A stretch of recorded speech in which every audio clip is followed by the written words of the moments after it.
Hello, my name is Emikata, and today I'm going to be going over Tamborim Level 1. In this specific class, we're talking about developing the technique for the tamborim of the Samba School, as opposed to tamborim for pagode or anything like that. So the Samba School has a very specific style where they play these very highly tuned little drums, as well as use plastic or nylon type very flexible sticks versus a drumstick. So for tamborim, the first thing we need to do is figure out how to hold this little drum. Now, there are several different techniques, and it really is up to you for what fits your hand and what feels most comfortable.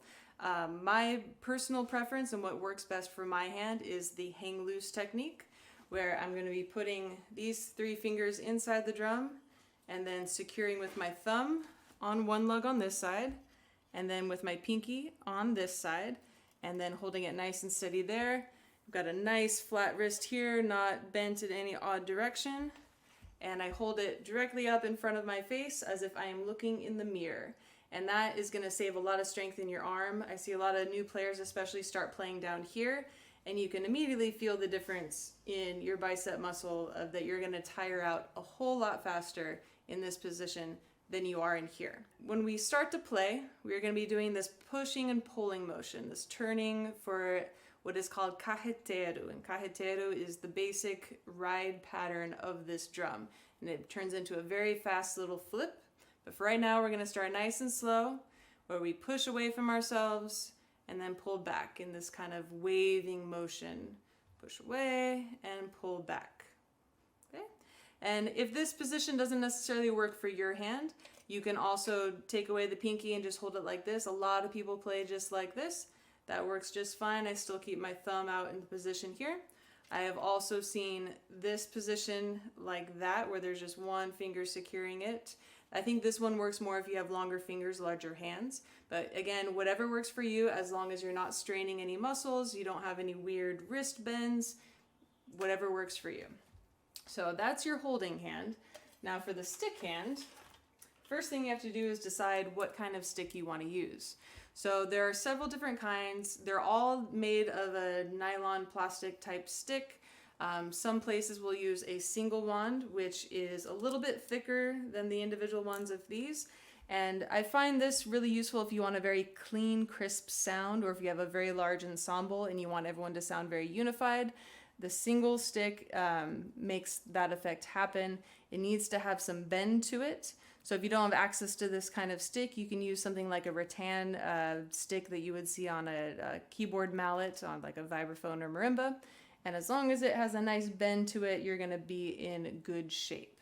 So you can use one of these, or you can use one of these little cluster sticks right here, where these are little bundles of 3, and you can have it anywhere 3, 4, 5, 6, 7. I've even seen 8 bundles, though they tend to be a little bit thicker at the base, which can be difficult sometimes. And they are tapered, where the tip is a little bit thicker than the rest of the stick, and those are carved typically by hand, which is pretty cool. And then it's got a wrapped base, and then I added a little wrap partway up the stick to keep the bundle a little bit tighter, because as you play, the tips tend to splay out, and sometimes they get caught on the lugs, and it's problematic. So a little piece of tape goes a long way to keep the stick together.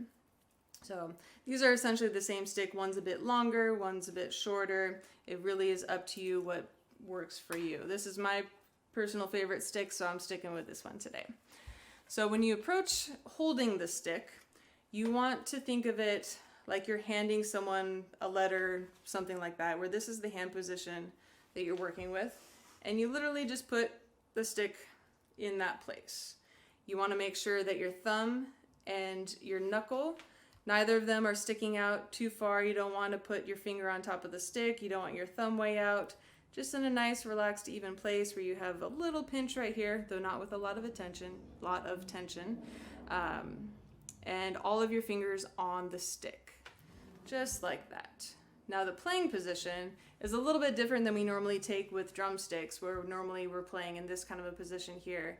We actually want to change this to bring the wrist in line with the center of your chest, just about, sometimes a little bit off to the right, and you're going to have a bend in your wrist, just like that. That's kind of the position that you're looking for right there.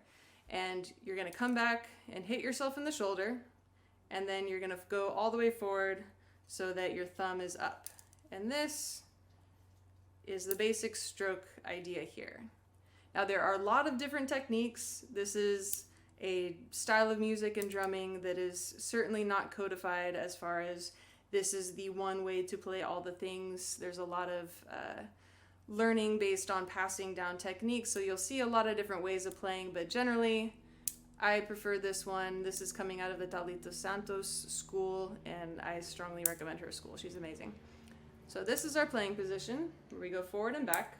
Now in context with the drum, when we're squaring up here, as you come forward for the first strike, you're going to hit, and you want to make sure that the stick is completely flat, flush with the drum. You don't want to hit with the point first. You don't want to hit the rim first. You're trying to hit completely flat here. You'll see it's got a little bend to the stick already. And as you hit, you're going to make that contact, and you're going to turn the drum and continue the stick going forward, and the drum's going to be flipped upside down. So again, we're just going pa, and flipping back. The stick is all the way forward. You still have this bend in your wrist. And then on the way back, you're going to bring the stick back up. The drum's going to move forward to meet it. And you're going to get another rim shot, playing completely flat, no tip, no rim, and flip on the way back. So you're back to your starting position. So again, nice and slow, we go bam, and then bam. And so start here, before we getting into the full Carreteiro, we're going to start here and just get used to this. This coordination is the foundation for all the technique that's going to come afterwards. And always making sure that you're not just playing with the point, unless you need to play quiet, because you can do the technique nice and quiet there, but we want to build the correct stuff from the beginning. So from here,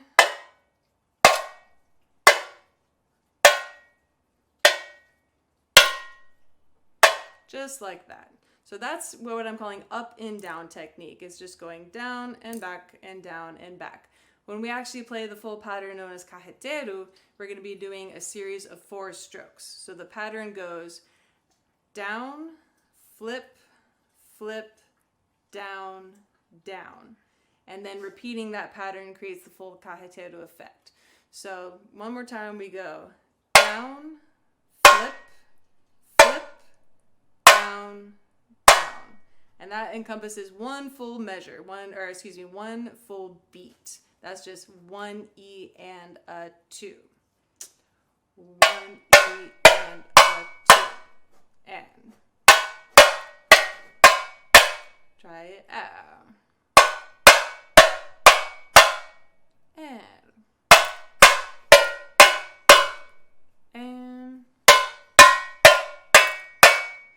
it's always good to stop for a moment and check in with your shoulders, with your elbows. Make sure you're not holding tension anywhere. Make sure you're not trying too hard to keep this in position. Keeping everything nice and ergonomic. Looking at yourself in the mirror and making sure you're opening all the way up, turning those 2 bones in your forearm all the way to the other side. Opening up that much and making sure that flip happens really quick, and then coming back. And then to practice stringing this together, we can do a really simple exercise as shown here. Bakarakata, bakarakata, dakaraka, dakaraka, dakarakata. And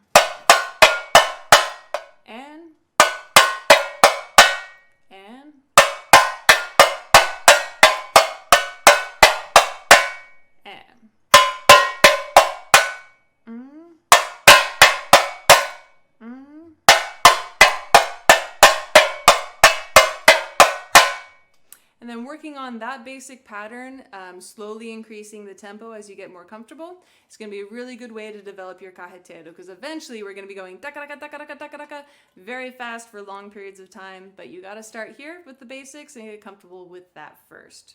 So I would recommend, if you're practicing this at home, throw in the metronome nice and slow, all the way down to like 50 BPM, 60, keep it nice and slow.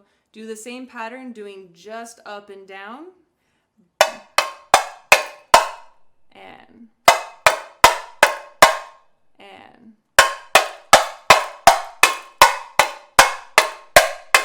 then switch to Carreteiro. And